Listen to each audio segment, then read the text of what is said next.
Hello friends, स्वागत है आप लोग का एनसीईआरटी जोन में। इस वीडियो सीरीज में हम लोग आई दृष्टि को पूरा कवर करेंगे। आई दृष्टि में कहाँ तक का करंट अफेयर्स दिया हुआ है, 27 जून का दिया हुआ है तक का दिया हुआ है। इस वीडियो में, पहले वीडियो में हम पूरा का पूरा नेशनल और पॉलिटिकल करंट अफेयर्स डिस्कस करेंगे। हमारा इसमें 30 पेज कवर हो जाएगा, पेज नंबर 19 से लेके पेज नंबर 49। और ये बहुत मैं क्रिस्प नोट बनाया हूँ, हैंड रिटन नोट आपको मिलेगा। ये मैं आपको पीडीएफ भी शेयर कर दूंगा हमारे चैनल पे। हमारा व्हाट्सएप चैनल है और टेलीग्राम चैनल है, दोनों पे, दोनों का लिंक आपको डिस्क्रिप्शन सेक्शन में मिल जाएगा। तो चलिए शुरू करते हैं। और जैसे आज आपका नेशनल करंट अफेयर्स आएगा, उसके बाद नेक्स्ट वीडियो आएगा इंटरनेशनल करंट अफेयर्स पे। तो नेशनल और करंट इंटरनेशनल आज और कल में हो जाएगा, क्योंकि इंटरनेशनल का भी नोट्स ऑलमोस्ट प्रिपेयर है, थोड़ा बहुत बचा है। याद रखना कि मैं पूरा पूरा एक एक लाइन नहीं करवा रहा हूँ, जितना क्वेश्चन बन सकता है उतना ही करवा रहा हूँ। तो चलिए शुरू करते हैं हम लोग। पहला करंट अफेयर्स है कि देखो, इसमें कई टाइप से करंट अफेयर्स दिया हुआ है। पहले एक बार आप समझ लो, पहले क्या है, पॉलिटिकल नेशनल करंट अफेयर्स, उसके बाद नेशनल स्कीम एंड इनिशिएटिव, फिर नेशनल इवेंट्स एंड प्रोग्राम, फिर रिपोर्ट्स इंडिसेस, उसके बाद आता है रिपोर्ट इंडिसेस, उसके बाद कुछ मिसलेनियस टॉपिक आता है, यहाँ तक रिपोर्ट्स है। और उसके बाद मिसलेनियस आया। मिसलेनियस के बाद एक और टॉपिक आता है इसी में, यहाँ पे दिया हुआ नहीं है, उसको बोलते हैं शॉर्ट्स इन न्यूज़। मतलब कुछ कुछ इंपॉर्टेंट न्यूज़ जो छोटे छोटे में शॉर्ट्स में दिए हुए हैं, उसको डिस्कस करना है। तो सबसे पहले political national current affairs discuss करते हैं। त्रिपुरा को डिक्लेयर किया गया फुल्ली लिटरेट स्टेट, और त्रिपुरा तीसरा स्टेट है। पहला है मिजोरम, सेकेंड है गोवा, थर्ड है त्रिपुरा, जिसको फुल्ली लिटरेट स्टेट का दर्जा मिला है। लिटरेट स्टेट का मतलब 100% नहीं होता, जिसका भी लिटरेसी रेट 95% से ऊपर है उसको फुल्ली लिटरेट स्टेट का दर्जा दिया जाता है। पहला यूनियन टेरिटरी बना है जो लिटरेट है, जिसका नाम है लद्दाख। ये जो लिटरेसी या लिटरेट या फुल्ली लिटरेट घोषित करने में लगे हैं, ये एक प्रोग्राम के तहत है। प्रोग्राम का नाम है उल्लास, फुल फॉर्म याद करने की जरूरत नहीं है। उल्लास नव शिक्षा कार्यक्रम है, ये नेशनल एजुकेशन पॉलिसी के अंदर आता है। इस पॉलिसी के अंदर बोला गया है कि इंडिया को फुल्ली लिटरेट बनाना है बाय 2030। क्लियर।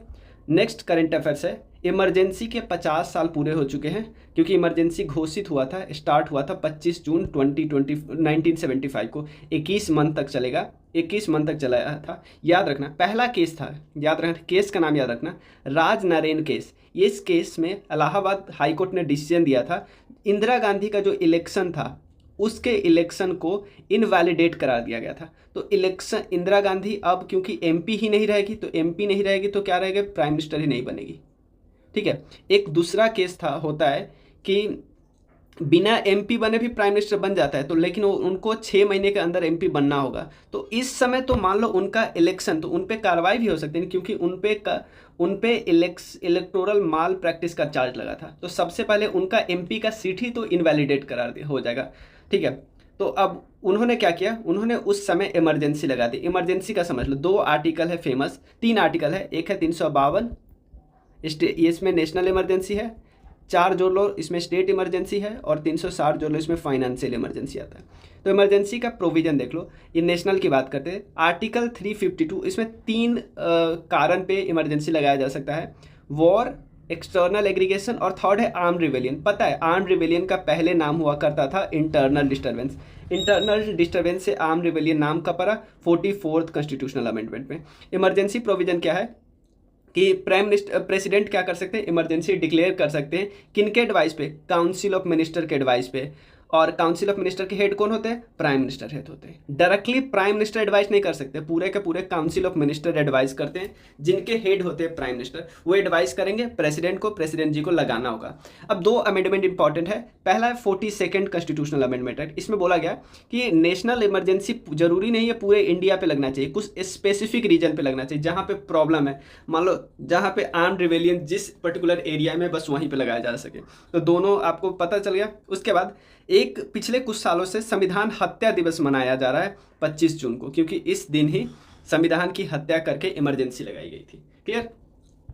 ऑपरेशन सिंदूर याद रखना, 22 अप्रैल को पहलगांव अटैक हुआ था। 25 इंडियन और 1 नेपाली को मारा गया था। उसके बाद 7 मई को हमने पाकिस्तान के 9 लोकेशन, जिसमें पाकिस्तान के भी थे और पीओके के भी, दोनों के भी, पाकिस्तान इलीगली ऑक्युपाइड कश्मीर के भी, दोनों मिलके हमने 9 लोकेशन को डिस्ट्रॉय किया था। 9 लोकेशन का नाम याद रखना लेना बस। ये बहावलपुर, उसमें कहाँ पे मारा था वो बहुत डीप नहीं जाना है। मुरिदके, सियालकोट, वारनाला, उसके बाद मुजफ्फराबाद, उसके बाद एक है कोटली, उसके बाद है तेहरा कलाम।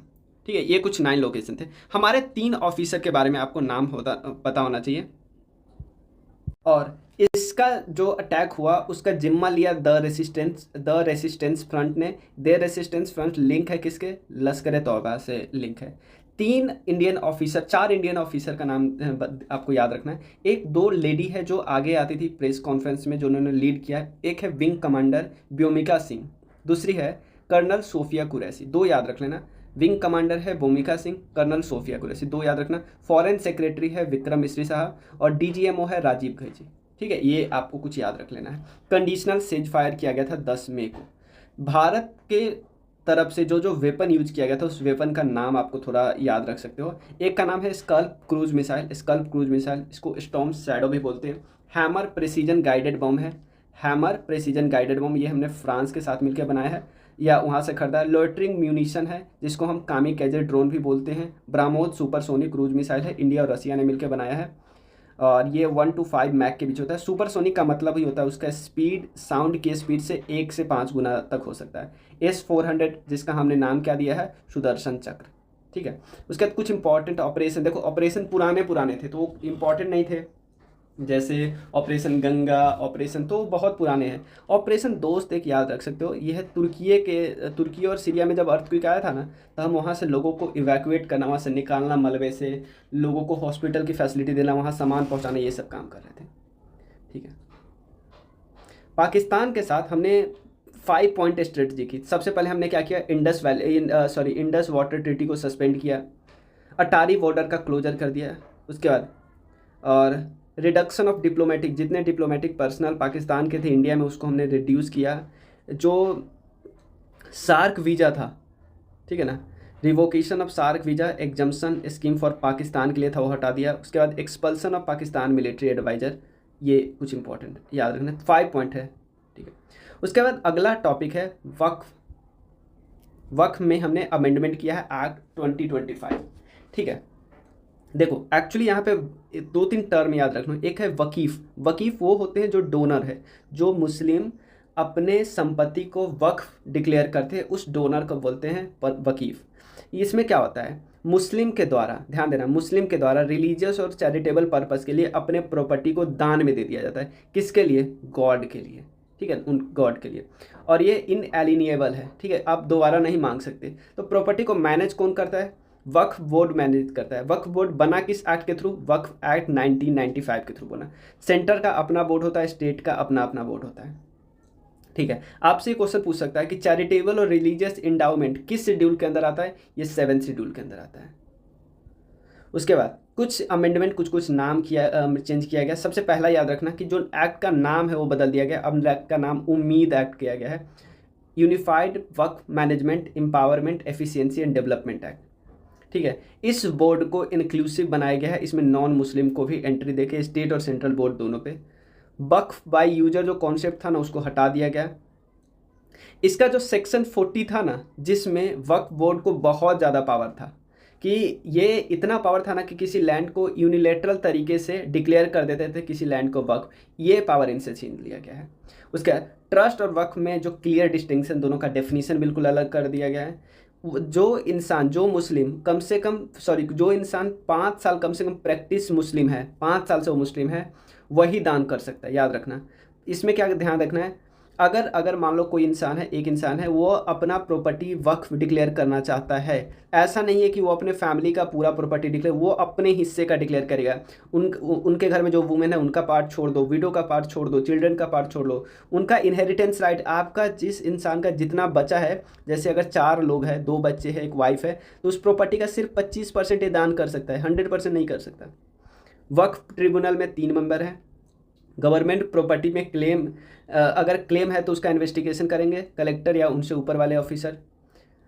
देखो, अगर कोई डिस्प्यूट है तो उसका रेजोल्यूशन जब भी होगा गवर्नमेंट और वक्फ के बीच, तो गवर्नमेंट का जो ऑफिशियल है ना, वो डिसाइड करेगा। वक्फ ट्रिब्यूनल को पहले क्या था, वक्फ ट्रिब्यूनल जो फैसला दे दिया ना, उसका चैलेंज ही नहीं होता था, अब उसका चैलेंज हाई कोर्ट में किया जा सकता है।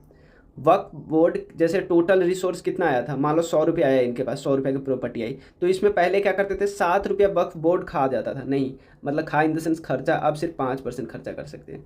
वक्फ इंस्टीट्यूट का इनकम अगर 1 लाख से ज़्यादा है तो गवर्नमेंट क्या कर सकती है, ऑडिट करवा सकती है। तो ये कुछ पॉइंट है। अगला देखो, आर्टिकल 21 को आपको पता है धीरे धीरे करके उसको एक्सपेंड किया जाता है, ठीक है ना।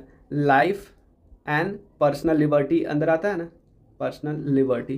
तो डिजिटल जो एक्सेस है ये भी अब फंडामेंटल राइट के अंदर आ चुका है। आपको पिछले साल क्वेश्चन पूछा था ना कि राइट टू प्राइवेसी किसके अंदर आता है, तो अब तुमको पता चल गया, अब आपको पता चल गया कि डिजिटल एक्सेस किसके अंदर आता है, आर्टिकल 21। ये देखो, ये ओरिजिन कहाँ से हुआ, 2 PLI फाइल किया गया था। एक का नाम है Pragya Prasun versus union of India, second है Amar Jain versus union of India. इन दोनों PLI थोड़ी PI होगा ना, ठीक है। इसके बाद ही ये सुप्रीम कोर्ट का डिसीजन आया। राइट टू, देखो ये याद रखना, right to die with dignity, ये किस केस के बाद आता है, common cause versus union of India के बाद आया था। ये बहुत इंपॉर्टेंट है। कास्ट सेंसस बिहार में हुआ था, तो आपको पता ही है। तो अब कास्ट एनुमरेशन यानी कास्ट सेंसस ये किया जाएगा अपकमिंग सेंसस में, ठीक है ना। ये किसने डिक्लेयर किया है, CCPA ने किया है, ठीक है ना, cabinet committee of political affairs जो है। हिस्ट्री क्या है, कुछ कुछ पॉइंट आप जान लेते हैं। देखो पहली बार कास्ट का डेटा डिक्लेयर किया गया था 1931 में। देखो 1941 में भी कैलकुलेट किया गया था बट पब्लिश नहीं किया क्योंकि उस समय वर्ल्ड वॉर 2 चल रहा था। लेकिन जैसे ही हम आज़ाद हो गए हमने कास्ट डेटा को पब्लिश करना या कैलकुलेट करना भी बंद कर दिया। 1951 से हम कैसे मतलब कैसे पता कर रहे थे, ST SC और OBC ऐसे डेटा को कैलकुलेट कर रहे थे, का जाति पे नहीं। बट एक सोशियो इकोनॉमिक कास्ट सेंसस 2011 में आया था, बट याद रखना इसको भी पब्लिश नहीं किया गया। तो ये अब जब होगा नहीं तो पहली बार पब्लिश भी हो सकता है। देखो सेंसस 2027 क्योंकि कोविड के कारण डिले हो गया, 21 में होना चाहिए था, अब 2027 में होगा। 2 फेज में, एक हाउसिंग लिस्टिंग होना है, पॉपुलेशन इनमरेशन होना है, 2 चीज़ होगा। एक यूनेस्को का मेमोरी ऑफ वर्ल्ड रजिस्टर है, UNESCO memory of world register. इसमें 2 हमारे बुक को, हमारे मेमोरी को, जिसमें एक आता है भगवत गीता और दूसरा है भारत नाट्य शास्त्र, ठीक है। इसमें देखो 23वां से 40वां जो भाग है भीष्म पर्व का, महाभारता का, वो भगवत गीता का पाठ होता है। और ये जो भारत नाट्य शास्त्र है ये भंडारकर ओरिएंटल रिसर्च इंस्टीट्यूट में प्रिजर्व है। ऑलरेडी इंडिया के 14 इसका पार्ट है, जैसे ऋग्वेदा, शैवाइक फिलोसफी, अभिनंदन गुप्ता और भी कई चीज़। नैम इसका जो पहला समिट हुआ था ना उसका आर्काइव्स, उसके अलावा डच ईस्ट इंडिया कंपनी का आर्काइव्स, ये टोटल किसके अंदर आते हैं, UNESCO memory of world register. याद रखना दिल्ली लेजिस्लेटिव असेंबली का इलेक्शन हुआ था, रेखा गुप्ता 4th वुमेन बनी थी, बीजेपी को 48 सीट आया था आउट ऑफ 70। JNK का इलेक्शन हुआ था, उसमें इंडिया अलायंस की जीत हुई, जिसमें एक तो जम्मू एंड कश्मीर नेशनल कांग्रेस को 42 सीट, इंडियन नेशनल कांग्रेस को 7 सीट है, 49 वो जीते, बीजेपी को 29। हरियाणा में नायब सिंह सैनी बने हैं, ये 48 सीट जीते, याद रखें नायब सिंह सैनी, बीजेपी यहाँ पे भी।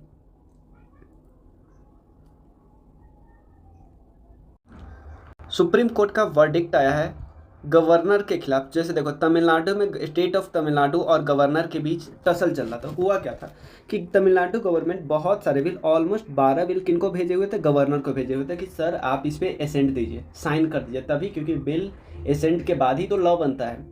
बट ये अटकाए हुए थे, तो ये बात तमिलनाडु गवर्नमेंट चली गई सुप्रीम कोर्ट। तो अब सुप्रीम कोर्ट अपना डिसीजन दिया गवर्नर के खिलाफ में। तो सबसे पहले आप एक चीज़ समझो, गवर्नर के पास क्या क्या पावर होता है। गवर्नर के पास पावर होता है सबसे पहले कि वो बिल को एसेंट दे सकते हैं या उसको विथहोल्ड कर सकते हैं, रोक सकते हैं अपने पास, रिकन्सिडरेशन के लिए रिटर्न कर सकते हैं कि भाई फिर से एक बार देख के आओ। बट याद रखना कि फर्स्ट टाइम गवर्नर रिटर्न कर दिए स्टेट लेजिस्लेटिव असेंबली को, अगर ये फिर से भेजेंगे ना बिना चेंज के, दोबारा बार गवर्नमेंट को एसेंट देना ही देना होगा। गवर्नर को दोबारा बार फेरना, वापस नहीं करना है, एसेंट देना ही देना है। ये आ गया आर्टिकल 200 के अंदर। 201 में दिया हुआ है कि गवर्नर क्या कर सकते हैं, किसी किसी बिल को प्रेसिडेंट के लिए रिजर्व कर सकते हैं। और प्रेसिडेंट के पास क्या क्या पावर होता है कि वो ग्रांट कर सकते हैं, विथहोल्ड कर सकते हैं, रिटर्न भी कर सकते हैं, एक्सेप्ट मनी बिल।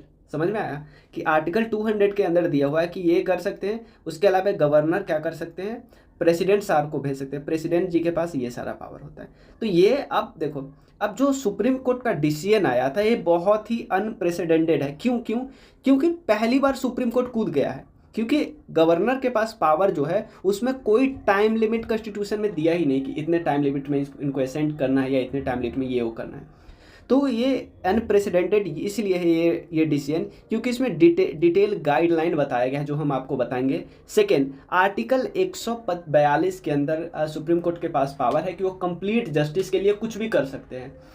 तो इसके अंतर्गत इन्होंने बोला कि अगर कोई बिल पेंडिंग है बहुत दिन से तो हम मान लेंगे अपने आप बिना गवर्नर के साइन के वो अपने आप लॉ बन जाएगा। यहाँ पे भी देखो गवर्नर का पावर छीना जा रहा है सुप्रीम कोर्ट के द्वारा।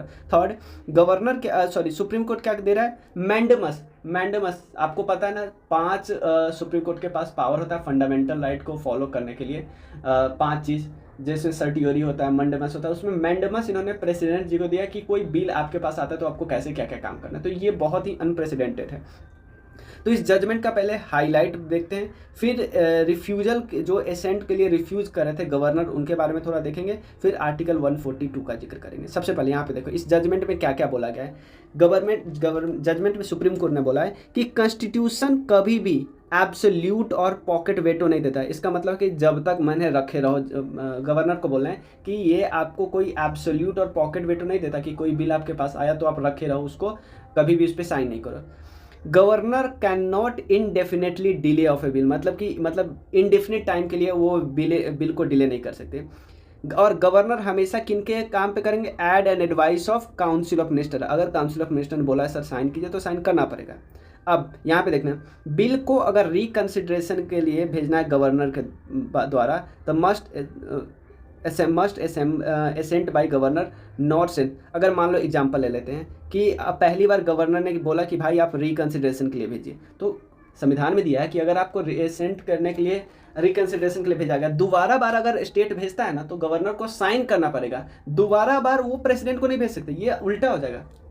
समझ में? आपको यहाँ पे बताया कि यहाँ पे अगर दोबारा भेजा गया तो आप अब के बार ये प्रेसिडेंट को नहीं भेज सकते, ये गलत है, ये संविधान के भी खिलाफ। तो और एक गवर्नर जो भी करना है तो विद इन 1 मंथ करना है। समझ में आया ना?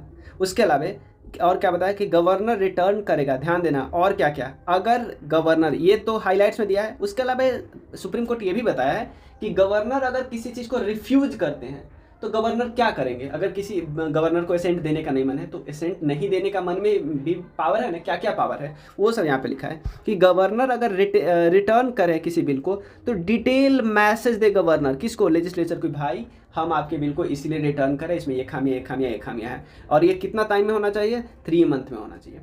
और गवर्नर प्रेसिडेंट को भेज रहे हैं आर्टिकल 201 के अंदर, ये भी कितने मंथ में होना चाहिए, 3 मंथ में होना चाहिए। उसके अलावा अगर असेंबली फिर से बिल को पास करते तो गवर्नर क्या है, कॉन्स्टिट्यूशनली बाउंड है तो असेंट देने के लिए। If governor not act within 1 month may be treated as contempt of court. अगर इन सब के लिए गवर्नर 1 मंथ से ज़्यादा मतलब एक्ट नहीं करता, कुछ भी 1 महीने के अंदर एक्ट नहीं करता है तो क्या माना जाएगा, इसको कंटेम्प्ट ऑफ कोर्ट माना जाएगा। ठीक है। आर्टिकल 140 में क्या दिया है कि आर्टिकल 142 का मदद लेके ये 10 बिल को, इसमें से 10 टोटल 12 बिल थे, 10 बिल को बोल दिया है कि इस पे मान लीजिए कि एसेंट मिल गया आपको, गवर्नर नहीं किए तो भी मान लीजिए आप। ठीक है ना? सुप्रीम कोर्ट 142 की मदद से क्या करता है, कंप्लीट जस्टिस करता है। देखो अगला है महाकुंभ। बहुत चीज़ आप इससे डिस्कस करें फिर भी थोड़ा बहुत, ये त्रिवेणी के पास होता है जहाँ पे गंगा यमुना सरस्वती मिलती है। ये सरस्वती एक्चुअली इनविजुअल है, याद रखना। ये हर 12 साल में होता है। अगला कहाँ पे होगा, प्रयागराज में होगा, अगला हरिद्वार में होगा, फिर उज्जैन में होगा, फिर नासिक में होगा। ठीक है। ये गोदावरी रिवर के किनारे होता है, ये शिप्रा नदी के किनारे होता है। और एक और चीज़ याद रखना, कुंभ को ऑलरेडी यूनेस्को का 2017 का लिस्ट है, इंटेंजिबल कल्चरल हेरिटेज में 2017 में शामिल कर लिया गया है। उसके अलावा याद रखना 5 नया क्लासिकल लैंग्वेज को जोड़ा गया है। क्राइटेरिया क्या है, हाई एंटिक्विटी होता है, ये बॉडी ऑफ एंशिएंट लिटरेचर। और याद रखना इसमें कौन कौन जोड़ा गया है, मराठी, पाली, प्राकृत, आसामीज और बंगाली। पहला भाषा है 2004 में शामिल किया गया था तेलुगु, याद रखना। COP29 ये कहाँ पे, बाकू अजरबैजान में हुआ, याद रख लेना है। इसके अंदर क्या क्या, एक नया स्कीम है न्यू क्वालिफाइड, जो नया स्कीम है उसके अंदर क्या किया गया है, 3 टाइम्स 3 गुना किया गया है। जो क्लाइमेट फाइनेंस जो डेवलपिंग कंट्री को देना है उसको 3 गुना कर दिया गया है। याद रखना, सुप्रीम कोर्ट के अंदर पहले जो ब्लाइंड फोल्डेड होते थे, ब्लाइंड फोल्डेड स्टैचू, उसके जगह पे लेडी जस्टिस का स्टैचू डाला गया, याद रख लेना। और याद रख, इसके अलावा 3-4 करंट अफेयर्स इसमें थे ना, वो बहुत पुराने थे, क्योंकि वो आएंगे नहीं, बहुत पुराने थे, पिछले जून का, तो वो मैंने हटा दिया, 3-4 ही बस हटाया जैसे, ठीक है। चलिए अब हम नेशनल स्कीम करते हैं और इनिशिएटिव, 4-5 टॉपिक था ना। पहला, अगला नेशनल स्कीम और इनिशिएटिव में पहला क्या है, विकसित कृषि संकल्प अभियान। ये ministry of agriculture and finance के अंदर है, ये अभियान है। अभियान तो एक कैंपेन चलता है, कैंपेन 15 दिन का है, पूरी उड़ीसा में, याद रखना है।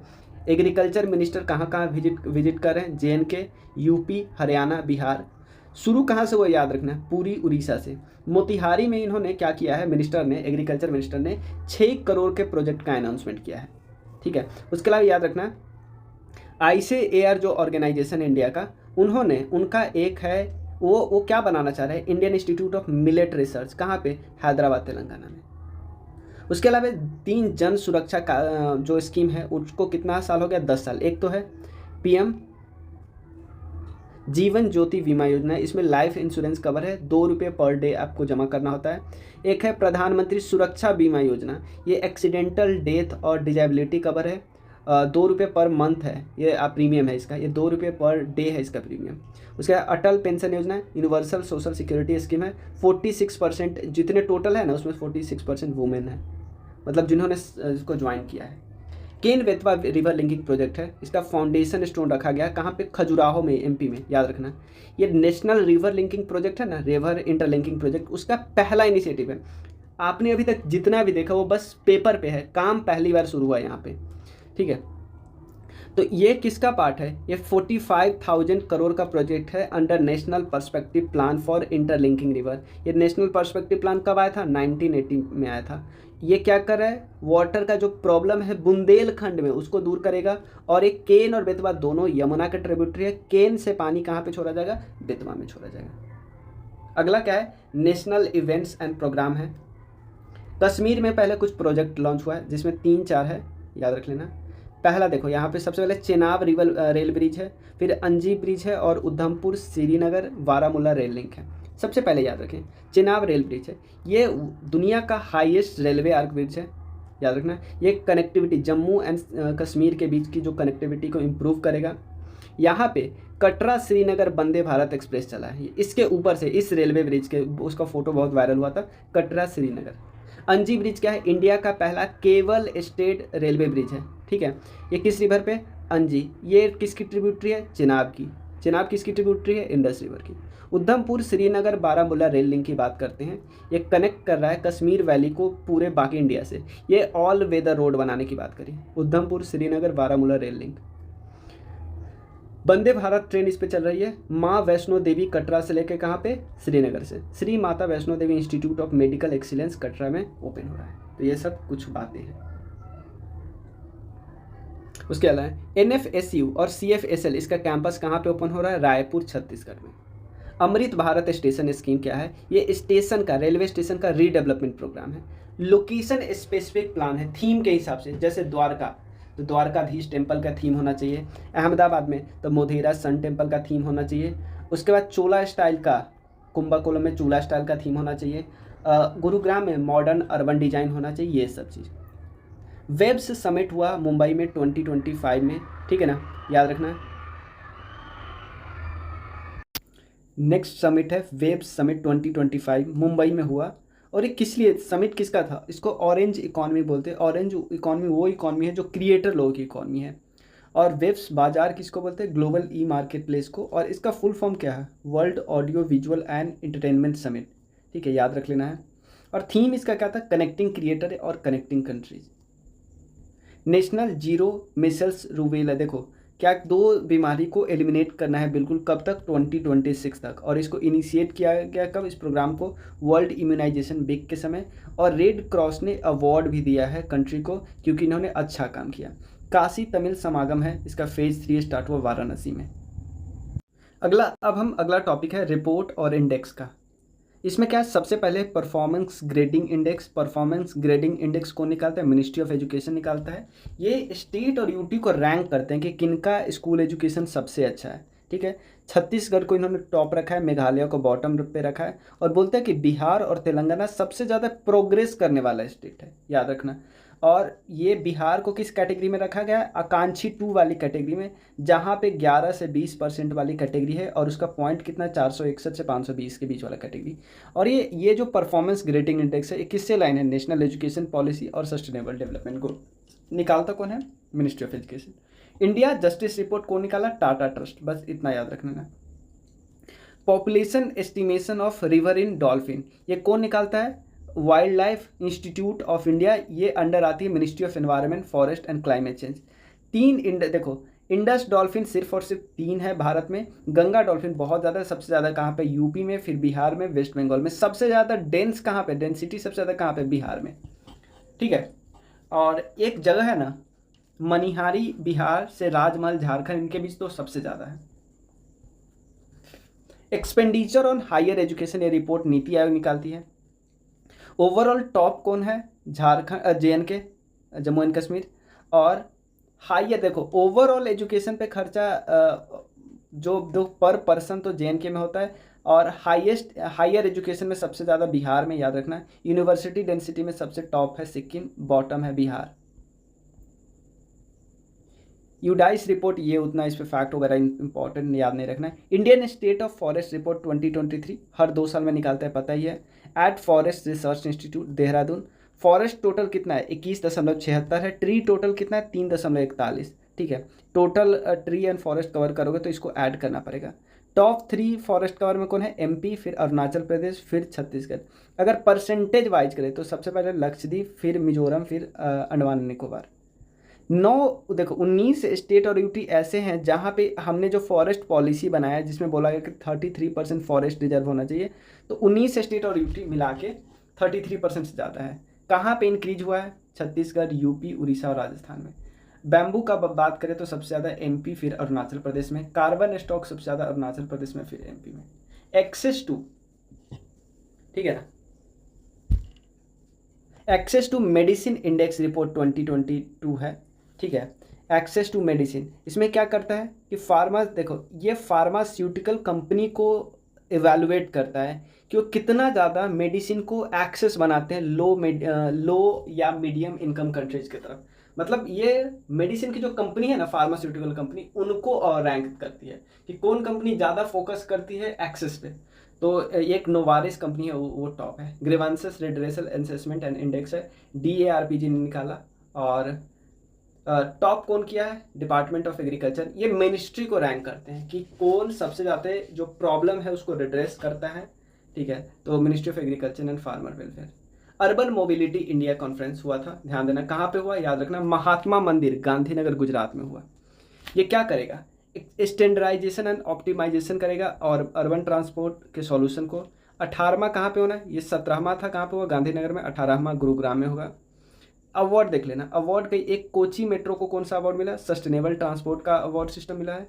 बेस्ट पब्लिक ट्रांसपोर्ट सिस्टम किसको मिला? भुवनेश्वर का जो पब्लिक ट्रांसपोर्ट सिस्टम है। रूल ऑफ लॉ इंडेक्स को निकालते हैं, वर्ल्ड जस्टिस प्रोजेक्ट निकालता है। रैंक कितना है इंडिया का? 79 आउट ऑफ 142। इंडिया से देखो, साउथ एशिया में 2 देश है जो इंडिया से ऊपर है, नेपाल और Sri Lanka. 5th national water award ये क्या है, किसको मिला? ये कौन देता है? मिनिस्ट्री ऑफ जल शक्ति। उड़ीसा टॉप है वाटर कंजर्वेशन में सबसे ज़्यादा, फिर UP आता है। अब कुछ मिसलेनियस टॉपिक है। एयर इंडिया का जो क्रैश हुआ, बोइंग 787 ड्रीम लाइनर थी। ब्लैक बॉक्स क्या हो? देखो ब्लैक बॉक्स का इन्वेंशन हुआ 1954 में, 2 साइंटिस्ट ने किया, ठीक है ना। दोनों साइंटिस्ट ऑस्ट्रेलिया के थे, सॉरी किसके द्वारा?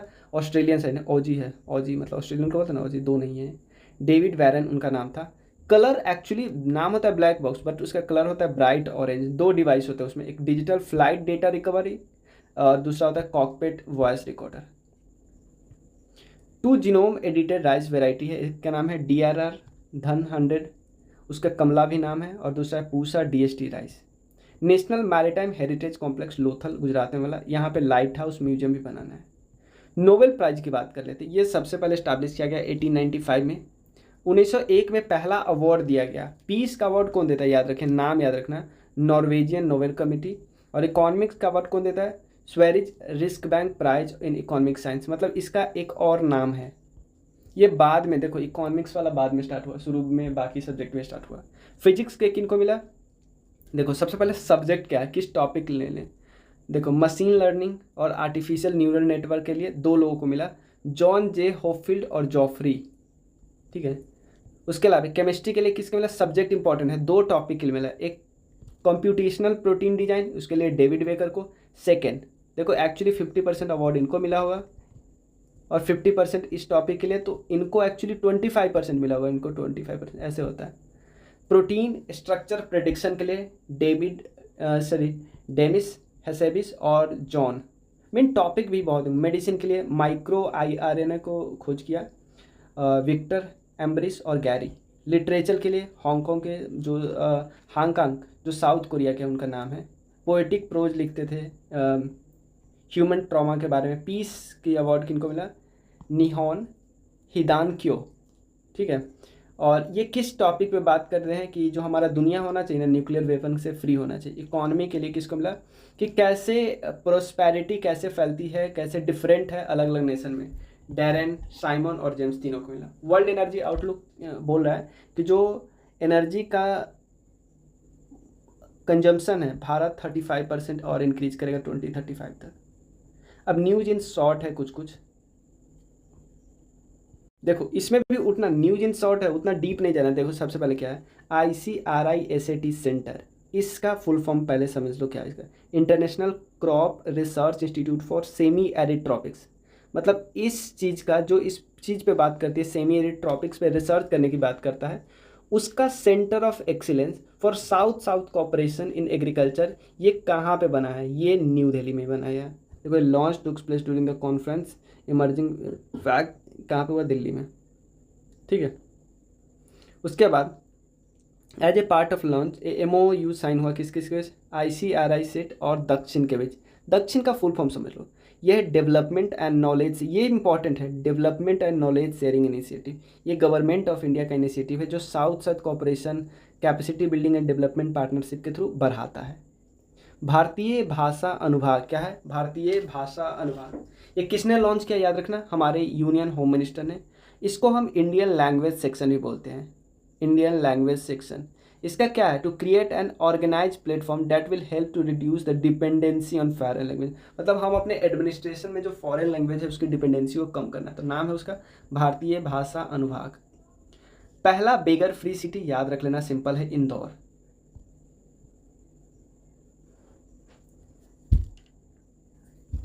सहयोग इनिशिएटिव, सहयोग इनिशिएटिव कौन से गवर्नमेंट ने किया, याद रख लेना, उड़ीसा गवर्नमेंट ने। सहयोग इनिशिएटिव ये क्या बोलता है, यहाँ ध्यान देना। Sahyog seek to bridge the gap between urban poverty and available state assistance through a multi prolonged approach. इसका सिंपल मतलब है कि जो पॉवर्टी है उसको कम करना, कैसे, जो राज्य सरकार का असिस्टेंस है उसको मल्टी प्रोलॉन्ग पहुँचाना है, लोगों को पास पहुँचाना है, ये सब सिंपल है। सहयोग किसका द्वारा है, उड़ीसा गवर्नमेंट। भारत बोध केंद्र, ध्यान देना, भारत बोध केंद्र कहाँ पे स्टैब्लिश किया गया, ministry of housing and urban affairs के मिनिस्टर ने किया। इंडिया हैबिटेट सेंटर इन न्यू दिल्ली में, याद रखना, India habitat centre new Delhi. पहला स्टेट कौन सा बना है, पहला स्टेट कौन सा बना है जो AI based real time alert system किया है, किसके लिए, फॉरेस्ट मैनेजमेंट के लिए, MP। नॉर्थ ईस्ट का ध्यान देना, नॉर्थ ईस्ट इंडिया का पहला जियोथर्मल प्रोडक्शन, ये कहाँ पे ड्रिल्ड किया गया, किस जगह पे, अरुणाचल प्रदेश का जो जगह है जिसका नाम है दिरांग, ये वेस्ट कामेंग डिस्ट्रिक्ट में है, समझ में। पहला geothermal well production well. PM युवा स्कीम है, मिनिस्ट्री ऑफ एजुकेशन ने लॉन्च किया। युवा का फुल फॉर्म क्या है, prime minister scheme for mentoring youth author, author के लिए है, मतलब ऐसे ऑथर जिनकी एज 30 से कम है उनको मेंटर करना। युवा स्कीम किसके लिए, ऑथर के लिए है। सशक्त पंचायत नेत्री अभियान, सशक्त पंचायत नेत्री अभियान, ये किसने लॉन्च किया, ऑब्वियसली मिनिस्ट्री ऑफ पंचायती राज ने लॉन्च किया, ठीक है। कहाँ पे, न्यू दिल्ली में। क्या करना है यार, इसमें क्या करना है, ध्यान देना, इनका काम है एम्पावर करना वुमेन इलेक्टेड रिप्रेजेंटेटिव, जो भी वुमेन चुनी गई है उनको एम्पावर करना, नाम से ही पता चलता है। सशक्त पंचायत, सशक्त पंचायत नेत्री अभियान, जो भी पंचायत की नेत्री चुनी गई है, जो पंचायत नेत्री चुनी गई उनको सशक्त बनाना। त्रिभुवन सहकारी यूनिवर्सिटी एक्ट, त्रिभुवन सहकारी यूनिवर्सिटी एक्ट, ये बिल पास हुआ किसके लिए भाई? इंडिया का पहला नेशनल कोऑपरेटिव यूनिवर्सिटी बनाने की बात कर रही है। मतलब कि ऐसा नहीं कि किसी जगह बन रहा है, पहला नेशनल कोऑपरेटिव यूनिवर्सिटी बनेगा, इसके लिए प्लानिंग चल रही है। तो ये यूनिवर्सिटी का नाम है, किसके बाद नाम पड़ा है, किस आदमी के बाद? अमूल के फाउंडर है त्रिभुवन काशी भाई पटेल। तो ये अमूल के फाउंडर का नाम आप ध्यान रख सकते हो, ठीक है। Vantara wild life conservation project है, ये जामनगर में उत्तराखंड है, ये रिलायंस इंडस्ट्री के द्वारा चलाया जाता है, ठीक है। यहाँ पे एक और चीज़, यहाँ पे दुनिया का लार्जेस्ट चीता कंजर्वेशन प्रोग्राम है, चीता, और उसके अलावा लार्जेस्ट एलिफेंट का हॉस्पिटल यहीं पे है। और इसको अवार्ड कौन मिला? प्रेस्टिजियस प्राणी मित्र नेशनल अवार्ड मिला, प्राणी मित्र। आयुष्मान भारत वे वनतारा कार्ड, देखो, on the occasion of Dhanvantari Jayanti and Ayurveda day, prime minister Narendra Modi inaugurated multiple health sector project. कहाँ पे? एम्स दिल्ली में। वहाँ पे एक उन्होंने क्या किया, एल्डरली पीपल के लिए आयुष्मान वय वंदना कार्ड को लॉन्च किया। ये उसी के अंदर आता है, आयुष्मान भारत प्रधानमंत्री जन आरोग्य के अंदर। देखो, सुप्रीम कोर्ट ने अलाउ किया है sub categorisation of ST and SC। जिस तरह से OBC में सब कैटेगराइजेशन हुआ है, उसमें भी ज़्यादा नहीं हुआ, एटलीस्ट बिहार में 2 पार्ट में बटा ना, BC और EBC करके आया। ऐसे बांटने की बात की कि ऐसा नहीं हो कि SC के में अगर 10 कास्ट है तो एक ही कास्ट को बार बार फायदा मिल रहा है, बाकी 9 कास्ट तो बाहर ही है। प्रधानमंत्री आवास योजना, ये 2.0 इसकी बात की गई है। अटल इनोवेशन मिशन, ये किसके अंदर आया? नीति आयोग। इसको और ज़्यादा एक्सटेंड किया गया, याद रखिए, set to enhance India's already vibrant innovation landscape को। समृद्ध प्रोग्राम, ये ministry of electronics and information technology. Samriddh का फुल फॉर्म क्या है? Startup accelerator of MeitY for product innovation and development and growth. Flagship programme है इसके अंतर्गत, और फोकस कितना है? ऐसे स्टार्टअप को एक्सेलरेट करो जो national policy on software product पे फोकस करते हैं। 8 धम्मा कॉन्फ्रेंस की बात करें, ये अहमदाबाद गुजरात में हो। ये अब देखिए पुराना, बहुत पुराना आ गया। ये बिजनेस रिफॉर्म एक्शन प्लान की बात कर लेते हैं। उद्योग समागम में हुआ न्यू दिल्ली। पहला ऑर्गेनिक फिशरीज क्लस्टर सिक्किम में। थर्ड लॉन्च पैड, याद रखना, थर्ड लॉन्च पैड कहाँ पे बना था? सतीश धवन श्रीहरिकोटा में, Satish Dhawan space centre of ISRO at Sriharikota, Andhra Pradesh. Bharatpol, देखो एक्चुअली भारत पोल एक ऐसे ग्रुप है जो इंटरपोल की सहायता करेगा, सिंपल, ठीक है। यहाँ पे वही दिया हुआ ना, ये पोर्टल है जो डेवलप करा है CBI के द्वारा, याद रखें, एट भारत मंडपम। इसके थ्रू सारे एजेंसी, सारे पुलिस फोर्स कनेक्ट कर सकते हैं इंटरपोल के साथ। एक साइंटिफिक कॉन्क्लेव हुआ on live stock vaccine innovation के लिए, कहाँ पे? हैदराबाद में। लाइव स्टॉक कॉन्क्लेव की बात कर लेते हैं। Conclave on dialogue for holistic development of livestock sector, ठीक है, कुछ याद नहीं। एक है चरक इनिशिएटिव, तो नदन कोलफील्ड लिमिटेड, एक Coal India arm west Singrauli में है, इन्होंने एक चरक इनिशिएटिव लाया। क्यों, किस लिए भाई? Community health responsive action for Koyalanchal के लिए, और मिनिस्ट्री ऑफ कोल के अंदर आता है। ये इनोवेटिव क्या है? फोकस ऑन CSR प्रोग्राम की फ्री ट्रीटमेंट लाइफ थ्रेट, मतलब ऐसे डिजीज जो इकोनॉमिकली वीकर सेक्शन को कोई भी डिजीज होता है उसे दूर करने के लिए फ्री ट्रीटमेंट को दिया जाए। किस रीजन में? सिंगरौली रीजन में। 10th वर्ल्ड आयुर्वेदा कांग्रेस कहाँ पे हुआ? देहरादून में। और इसका थीम क्या था? Digital health and Ayurveda perspective. Next क्या है? भारत मोबिलिटी ग्लोबल एक्सपो, ये भारत मंडपम में हुआ और ये सेकेंड लार्जेस्ट ग्लोबल एक्सपो बन जाएगा, इसके बाद बन गया। सेंटर ने स्क्रैप कर दिया नो डिटेंशन पॉलिसी, ये right of children to free and compulsory education rules के अंदर आता था। अगला क्या है? ग्रामीण भारत महोत्सव, ये भी भारत मंडपम में हुआ। थीम क्या है? बहुत important, building A resilient rural India for a विकसित भारत 2047। एक्चुअली क्या किया जाता है, जो पैक्स होते हैं ना, प्राइमरी एग्रीकल्चर क्रेडिट सोसाइटी, इनको कंप्यूटराइज किया जा रहा है ताकि जो फार्मर और विलेजर लोग होते हैं ना, वो अपने प्रोडक्ट का अच्छा पैसा, अच्छा उनको वैल्यू मिल सके। अगला क्या है? 22nd दिव्य कला मेला, ये कौन सी मिनिस्ट्री करवाई? यहाँ ध्यान रखना, ministry of social justice and empowerment. और किस ऑर्गेनाइजेशन के through? National Divyangjan finance and development corporation के द्वारा। समझ में आया ना? हुआ कहाँ पे? आइकॉनिक इंडिया गेट पे हुआ। ठीक है, मेन इसका काम क्या है कि भाई इकोनॉमिक एम्पावरमेंट करना पर्सनल विथ जो पर्सन डिजेबिलिटी से पीड़ित है या उसको दिव्यांगजन बोलते हैं। ठीक है ना? It's showcase the product and craftsmanship जो इनके द्वारा दिव्यांग लोगों के द्वारा बनाया गया। हमारा शौचालय हमारा सम्मान, हमारा शौचालय हमारा सम्मान, ये कौन सी डिपार्टमेंट है? Department of drinking water and sanitation. और एक किस दिन इन कैंपेन लॉन्च हुआ? वर्ल्ड टॉयलेट डे होता है 19 नवंबर को, उस दिन याद रखना। मेन वही कि हमें ओपन डेफिकेशन फ्री को मेंटेन करना है, बिहेवियरल जो चेंज है उसको लाना है। उसके अलावा new office bearer for ISA 2024-2026। ठीक है ना? जो 7th सेशन हुआ ISA Indian international solar alliance की जो असेंबली हुई ना, ये यहीं पे हुई भारत मंडपम में। 2 साल के लिए new Delhi elected its president and co president for a period of 2 year, याद रख लेना। और देखो ऑब्वियसली प्रेसिडेंट कौन है? इंडिया, और को प्रेसिडेंट कौन है? France. First Asian Buddhist summit, ध्यान देना, फर्स्ट एशियन बुद्धिस्ट समिट। देखो ऑर्गेनाइजेशन देखो, मिनिस्ट्री ऑफ कल्चर जो कि गवर्नमेंट ऑफ इंडिया के अंदर आता है, और दूसरा इंटरनेशनल बुद्धिस्ट कॉन्फेडरेशन। इन दोनों ने मिल के न्यू दिल्ली में फर्स्ट एशियन बुद्धिस्ट समिट का आयोजन करवाया, याद रख लेना। थीम बहुत इंपॉर्टेंट है, role of Buddha Dhamma in strengthening, मतलब एशिया को स्ट्रेंथन करने के लिए बुद्ध के जो धम्म है उनका क्या रोल है। हुआ क्या? आयुष मिनिस्ट्री का जो योगा ब्रेक है, योगा ब्रेक एक कैंपेन था जो आई गॉट प्लेटफॉर्म जो है उसको अवार्ड मिला। आई गॉट प्लेटफॉर्म का अवार्ड किसको मिला? योगा ब्रेक। योगा ब्रेक किसके द्वारा बोला गया था? शुरुआत इनिशिएटिव किसका था? मिनिस्ट्री ऑफ आयुष का। ठीक है, कि वर्क प्लेस पे योगा के लिए ब्रेक मिलना चाहिए। अगला क्या है? वदावन पोर्ट। ठीक, यहाँ पे इसका पोर्ट का फाउंडेशन स्टोन रखा गया है। ये कहाँ पे? महाराष्ट्र के पालघर डिस्ट्रिक्ट में है। अगला क्या है?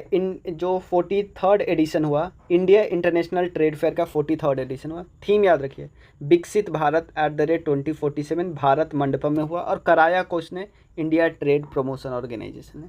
इंडिया ज्वाइन किया है इंटरनेशनल एनर्जी एफिशिएंसी हब। ठीक है, कब? 3 अक्टूबर, याद नहीं रखिए। इन साइन कर दिया लेटर ऑफ इंटेंट।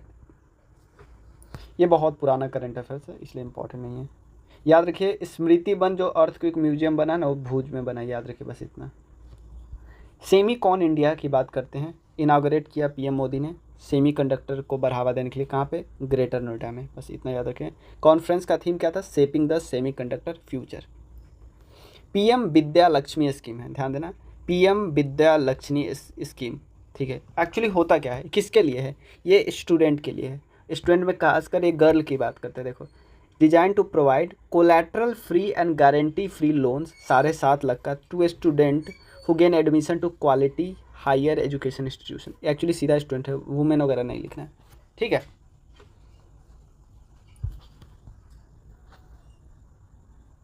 अगला क्या है? सुभद्रा। इन्होंने लॉन्च किया, PM मोदी ने लॉन्च किया, एक फ्लैगशिप स्कीम है गवर्नमेंट ऑफ उड़ीसा का, ये याद रखें। ये largest single women centric scheme है जो कवर कर रहा है 1 करोड़ वुमेन को। और इसमें क्या है?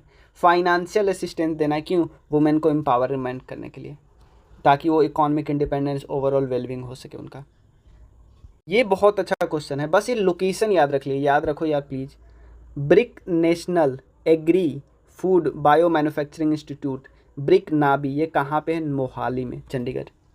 लखपति दीदी सम्मेलन है, लखपति दीदी सम्मेलन। लखपति दीदी समझो ना, ये सेल्फ हेल्प ग्रुप के मेंबर के लिए स्कीम है जो क्या करना है, who earn an annual house hold income of ₹1 lakh और मोर। ठीक है ना? उसके बाद है रीसेट प्रोग्राम की बात करते हैं। अगला प्रोग्राम क्या है? रीसेट प्रोग्राम है। रीसेट प्रोग्राम कौन सी मिनिस्ट्री है? मिनिस्ट्री ऑफ यूथ एंड जो स्पोर्ट्स वाली मिनिस्ट्री है। इनका फुल फॉर्म क्या है? Retire sportsman empowerment training. मतलब क्या करना है, जो स्पोर्ट्समैन रिटायर हो चुके हैं, जिन्होंने देश के लिए काफ़ी कुछ किया है, उनके एम्प्लॉयमेंट अपॉर्चुनिटी की बात करें। एम्पावर करना है और एम्प्लॉयमेंट प्रोवाइड करना है, उन एम्प्लॉयमेंट की अपॉर्चुनिटी प्रोवाइड करना है रिटायर स्पोर्ट्स पर्सन को, ये है। बट इसका जो पायलट फेज है ना, वो कौन सा ऑर्गेनाइजेशन, कौन सा इंस्टीट्यूट इम्प्लीमेंट कर रहा है? Lakshmibai national institute of physical education. Ganga Utsav की बात करते हुआ कहाँ पे? चंडी घाट एट हरिद्वार, 4 नवंबर को हुआ था। वन डे वन जीनोम, ठीक है। और इन किन्होंने किया इसको launch? Amitabh Kant, India G20 Sherpa और farmer CEO of NITI Aayog, याद रख लेना। 21 लाइव स्टॉक सेंसस स्टार्ट हुआ, याद रखना, 21वां। चिंतन शिविर की बात करते हैं तो कौन सी मिनिस्ट्री है? Ministry of new and renewable energy. इन्होंने चिंतन शिविर को लॉन्च किया कहाँ पे? भुवनेश्वर में। 2 दिन का इवेंट है, ये बस याद रखना कि कैसे स्ट्रेटजी बनाए कि जो हमारा टारगेट है ना 2030 में 500 गीगावाट रिन्यूएबल एनर्जी बनाने का, इसके लिए स्ट्रेटजी, फ्यूचर प्लान बनाते हैं। भारत मोबिलिटी एक्सपो की बात करते हैं तो थीम याद रखना है, बियॉन्ड बाउंड्रीज, को creating and future of automotive value chain. India's future constitution museum, India's का पहला कॉन्स्टिट्यूशन म्यूजियम किस मिनिस्ट्री ने किया? और ये बन कहाँ पे रहा है? सोनीपत में OP जिंदल ग्लोबल यूनिवर्सिटी है वहीं पे। ECI का नेशनल आइकन फॉर PWD, ये कौन है? पारा ओलंपियन राकेश कुमार, याद रखना है। उसके बाद है मिशन मौसम, ये कौन सी मिनिस्ट्री? देखो, यूनियन कैबिनेट ने chaired by PM Modi approve किया मिशन मौसम, ठीक है। मिशन किस मिनिस्ट्री के अंदर आती है? मिनिस्ट्री ऑफ अर्थ साइंस, ठीक है। मेन क्या है कि जो हमारे weather, climate related science research and service को बूस्ट किया जा सके। सुप्रीम कोर्ट का जो फ्लैग है और एम्बलम है, ठीक है ना, देखो अनवेल किया है क्योंकि नया थोड़ा चलिए तो flag in blue in colour and defection of supreme court, ये बिल्डिंग उनका, उसके अलावा गोल्डन कलर, ये सब तो याद नहीं रखना है और ये छोड़ सकते हो आप। सुप्रीम कोर्ट का 75th एनिवर्सरी हुआ है और क्वाइन मतलब कि बनाया गया है, क्वाइन नहीं होता है किसी एक ओकेजन के लिए, coin and commemorative stamp to mark the, ठीक है। ये क्वाइन वाला एक बार क्वेश्चन पूछ दिया था, ठीक है। तो नेशनल वाला तो हमारा पूरा हो गया। अब नेक्स्ट वीडियो में हम क्या कवर करेंगे? इंटरनेशनल, ठीक है। चैनल को NCERT जोन को आप लोग सब्सक्राइब जरूर कर लेना। Thank you.